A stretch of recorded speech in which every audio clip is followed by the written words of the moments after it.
जय श्री गणेश। नमस्कार, मैं आचार्य संजय द्विवेदी। सितंबर माह का मेष राशि का मासिक राशिफल लेकर आपके सम्मुख उपस्थित हूँ। ये राशिफल आपके चंद्र राशि पर आधारित है। जिन लोगों का मेष लग्न है उनको भी राशिफल अवश्य देखना चाहिए। सितंबर माह के प्रारंभिक समय में जो ग्रहों की स्थितियां वो इस प्रकार होंगी। लग्न में ही राहु होंगे, सप्तम में केतु का गोचर चल रहा होगा, द्वितीय भाव में लग्न के स्वामी मंगल का गोचर चल रहा होगा। इसी प्रकार से पंचम भाव में जहाँ पर सिंह राशि बनती है सूर्यदेव होंगे, यहाँ पर शुक्राचार्य भी होंगे। षष्ठम भाव में बुध होंगे जो अपनी उच्चावस्था में होंगे। इसी प्रकार से दसम भाव में शनिदेव विराजमान होंगे तथा द्वादश भाव में गुरुदेव बृहस्पति का गोचर चल रहा होगा। माह में ही सूर्यदेव का परिवर्तन होगा। सूर्यदेव सिंह राशि से निकलकर कन्या राशि में प्रवेश करेंगे। अपने मित्र की राशि बुध की राशि में बुध के साथ ये अपनी युति बनाएंगे तथा षष्ठम भाव में प्रवेश करेंगे। यहाँ पर बुध वक्री अवस्था में भी आएंगे। इसके पश्चात माह के अंतिम सप्ताह में यहाँ पर शुक्राचार्य का भी राशि परिवर्तन होगा।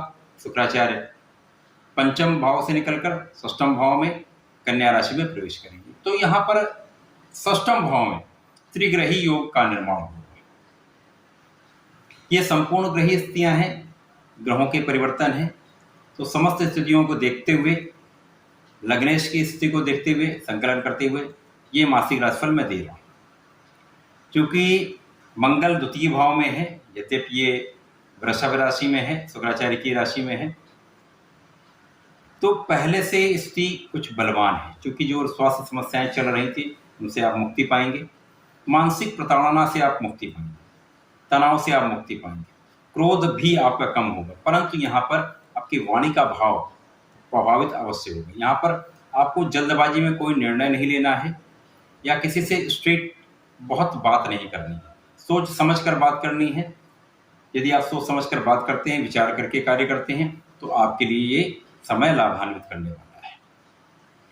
क्योंकि यहाँ पर जो वृषभ राशि के स्वामी हैं उनकी स्थिति बहुत अच्छी है। पंचम भाव में सिंह राशि में है, यहाँ पर इनका सीधा प्रभाव एकादश भाव पे है जो लाभ भाव है। लाभ भाव पर जब शुक्राचार्य की दृष्टि होगी जो धन भाव के स्वामी हैं, तो निश्चित रूप से आपके धन का भाव प्रबल होगा। मंगल लग्नेश होकर धन भाव में है, तो कहीं न कहीं आपके धन के भाव को प्रभावित भी कर रहे हैं और बढ़ा भी रहे हैं। तो धन का भाव प्रबल रहेगा, धन की मात्रा बढ़ेगी।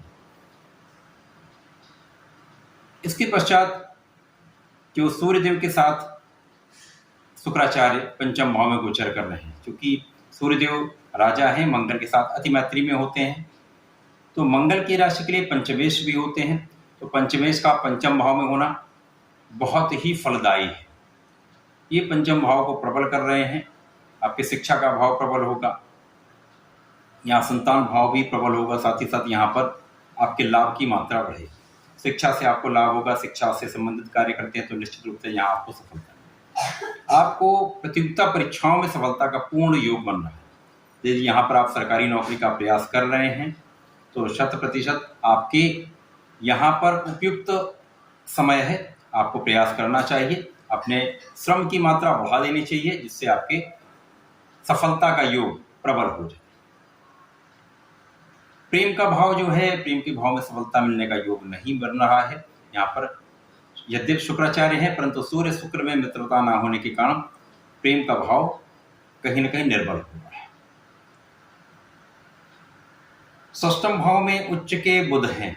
उच्च के बुध का षष्ठम भाव में जो षष्ठमेश है यहाँ पर होना, यहाँ पर कुछ स्वास्थ्य समस्याएं अवश्य देगा। यहाँ पर आपको एलर्जी की समस्या हो सकती है, आपके चर्म रोग से संबंधित समस्या हो सकती है, यहाँ पर आपकी बालों से संबंधित रोग हो सकते हैं।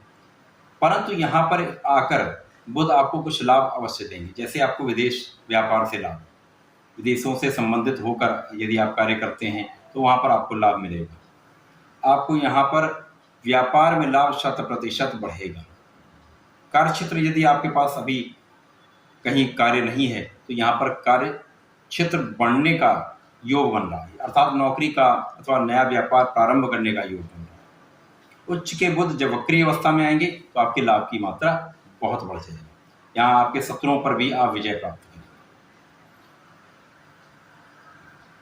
कुछ आपको अपने स्वास्थ्य पर नियंत्रण अवश्य रखना होगा, ध्यान रखना होगा।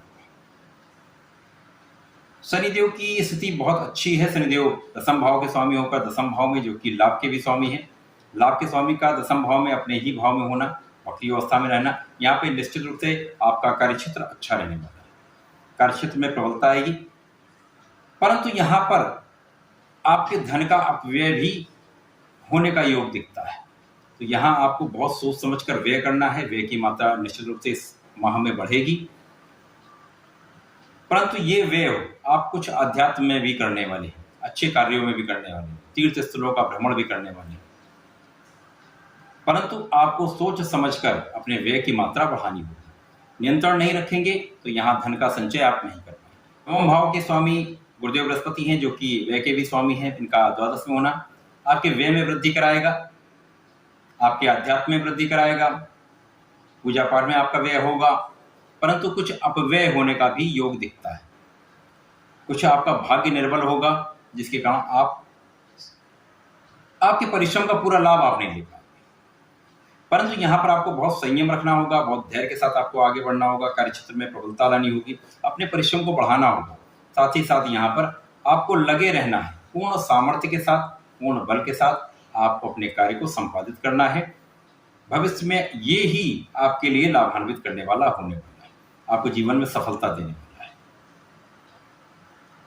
ये माह मेष राशि के लिए कुछ समस्याओं के साथ अवश्य है, परंतु जो श्रम आप कर रहे हैं उसका भविष्य में आपको लाभ अवश्य मिलेगा। शिक्षा के क्षेत्र में आपको लाभ देने वाला है, धन का लाभ अवश्य मिलेगा, परंतु धन का अपव्यय भी है, तो यहाँ पर आपको नियंत्रण रखना होगा, अपनी वाणी पर नियंत्रण रखना होगा, सोच समझकर विचार करके कार्य करना।